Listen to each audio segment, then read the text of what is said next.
अस्सलाम वालेकुम नाजरीन, आज की मालूमाती वीडियो में हम आपको गुर्बत और मुफलिसी तंगदस्ती की वजूहात के बारे में बताएंगे कि हम गरीब क्यों होते हैं, हमारे ऊपर मुफलिसी और मोहताजी आने की क्या वजूहात है, इन सब से कैसे बचा जा सकता है, जानिए कुरान हदीस की रोशनी में।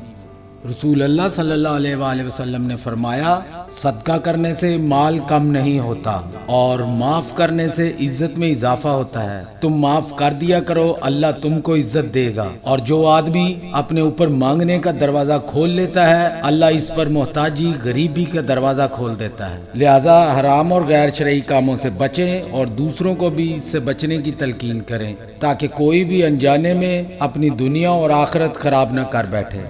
हम उम्मीद करते हैं आज की वीडियो आपके लिए मुफीद साबित होगी।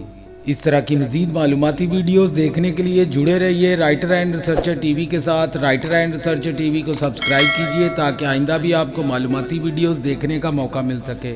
अपने मेज़बान राइटर एंड रिसर्चर टीवी को इजाज़त दीजिए। फ़ी अमान अल्लाह, खुदा हाफिज़।